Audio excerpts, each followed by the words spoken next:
This is a Thunder Game Report. Thunder and the Jazz coming up tonight at 6 o'clock inside the Peak. It's a much different Jazz ball club from what we're used to seeing. No Al Jefferson, no Paul Millsap, no Earl Watson, no Randy Foye. Tonight, though, a familiar face will be running the show for the Jazz, John Lucas III. He is in for Trey Burke, their outstanding rookie point guard who is injured, so JL3 will probably be starting for the Jazz for the first several weeks of the season until Trey Burke is ready to go once again. We didn't have a chance to talk to their head coach, Ty Corbin, but we did get to talk with Scotty Brooks, the head coach of the Thunder, right before the game tonight. So here's what Scott had to say. Can we critique the referees?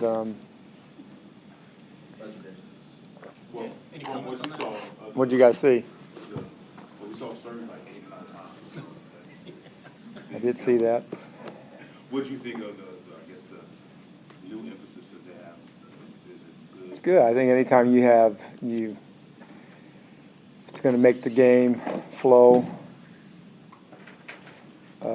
much freely. I think it's good for the game. I mean, I don't know which ones you're talking about. Just like the touching the ball, I like that. I mean, it's a trick that a lot of guys use. Ball goes in the net, you might grab it and you hold on, but you give it to the ref. You want the speed of the game. You want the game to continue to flow. Scott, who are you going to start tonight? Who am I going to start tonight? I'm going to start Reggie. I'm going to start Andre. Start KD, Serge, and Steven. Next game. Scott, how Can't start you at home.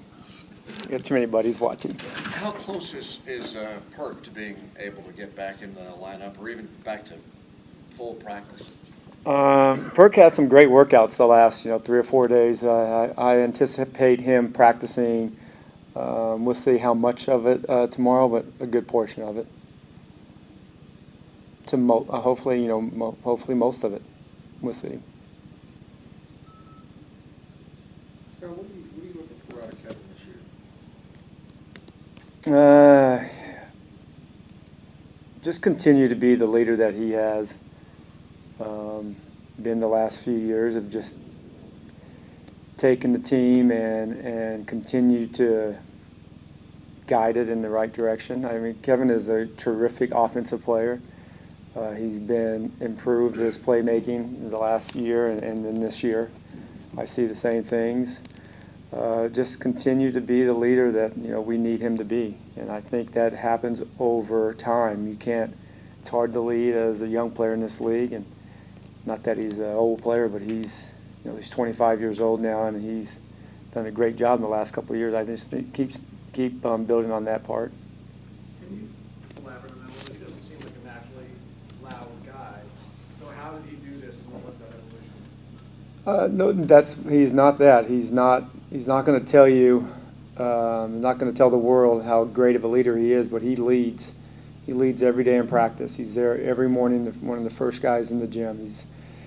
Every drill he wants to win. And the worst leaders in the league, or they think they're the leaders, are the ones that talk but don't show it and don't do it on the practice floor. You have to be able to lead on the practice floor. You can't just lead when everybody's watching you, because the players can see through that. You're not being authentic, and there's no transparency there. But with Kevin, he leads on the practice floor, and I think you get that's more valuable to me, because nobody's watching other than your peers and your coaches. You have to talk to lead. I'd rather have players lead by example and then talk when needed. You don't want a guy that's just talking, and nothing's really coming out of his mouth. When Kevin talks, people listen, because he doesn't just talk just to fill some space and some time. He talks because he means what he says, and he does exactly what he means. When you decide to play Robertson, is it about defense all the time, or is it what position you need him at, particularly, or when will you decide? Well, it's also just see how he plays. I've seen him in some summer league games. I've seen him in some September pickups, and now I'm seeing him in a training camp. Don't know how we're going to use him this year. I know he can rebound the basketball. He's going to try. He's going to give you great effort on the defensive end. Offensively, he's going to have to continue to improve in that area. But these are games that I can see, and as we can see as a staff, and the guys can see as a team, on how he plays. He's going to play with. He's going to get a good opportunity tonight. When you're playing those younger guys in different ways, are you looking at not just what they can do on the court, but how they handle, for instance, starting, or how they handle consistency from night to night? Are you looking at some of those other things as well? Yeah, I try to do a few things. I try to play them extended minutes. I try to play them not a lot of minutes, and I try to play them short 3-minute spurts to see how they respond. With a guy like Andre, he's a defensive guy, so he can change the dynamics of the game maybe 3 or 4 minutes here and there on a hot score. Maybe that scorer needs a different look. So how he responds there, I put him in that situation a couple of games back, and I thought he did a pretty good job. But we have a good mix of young guys and veteran guys, and I like playing guys who play hard and are committed to playing hard, and I think Andre brings that to the team. You got Utah tonight, Phoenix on Tuesday, 2 of your first 3 regular season opponents. Do you go really vanilla as a result of that, or do you not concern yourself with that? I'm going to stay the same. According to Darnell, I'm pretty vanilla, so I'm going to stay the same. We led the league in scoring, our top 3. I got to get you one time. I'm going to go with. We're throwing things in. We're not throwing everything in right now. I mean, there's a process where we go through. We're in the 3rd week of a training camp. But I like to see how guys pick things up, and we're not putting all of our sets in, all of our defensive schemes in, but a fair share we will show. They know us, we know them. Other than the young players that they have and our young players that we have, they're just learning their tendencies as the preseason goes along. What do you want to build off Thursday night? Thursday night, All the turnovers were bad. Yeah. Kind of spotty some of the things that you did well. Maybe you just want to build. I think 2 things. I think starting the game, we didn't have the good mindset. We were just playing basketball like if it was a pickup game. I know exhibition is different for different players and different teams, but we still have a job to do and a commitment to the team, because some guys are trying to fight for more minutes and some guys are trying to make the team. So you can't have guys that are already there just coast and cruise. And our mindset has to be right, whether you play 10 minutes or 40 minutes. And I don't think if we start off the game right. That and then turnovers. We were just careless. And I think it probably goes hand in hand with the mindset that we had. How was Russell? Good.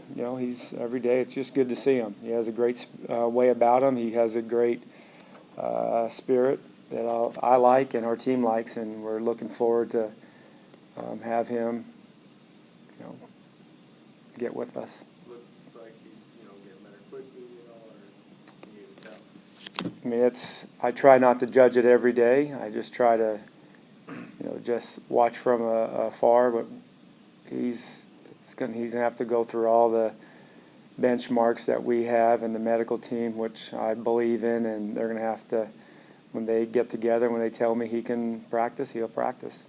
Last 3 possessions Thursday, did Reggie react poorly, poor decisions, not follow instructions? No, I think he took a tough shot. The one I thought Serge was open, but those are great opportunities. He has he's been in that position a few games in the playoffs where Memphis, the games were all close. Those are positions that Serge is going to continue to be in also. I like close exhibition games. I think you learn more from them than games that get away on both ways. But I thought Reggie, he's still only a 3rd-year player, and he has many, many, many more things to improve on, and he will. That guy works hard and he wants to get better. But had a couple of tough decisions, but those are decisions that can be improved on. Scott, if I go back to leadership, if I go back to that leadership discussion, kind of through progression, it's interesting to talk about now, but to go back through that progression, how did they deal with the losing or just, the learning and not being sure while they were leaving? Well, I think everybody helped in that area. I think we just focused on the process, and we used that word a lot, but it was really what we were doing. We weren't really concerned with the results. We knew if we put our time in and we commit to one another and play the right way and continue to improve on the little things, that things will take care of itself, and it has. Kevin and Russell and Nick and Tobble, the guys that have been here the longest, have really set the tone of just coming in here and get better every day mentality. We work every day. We never had an off day. We had some days that were lighter than others, but those are still days that we wanted to improve. And those guys, Kevin and Russell, have done a phenomenal job of leading us, and that's what I feel good about our team.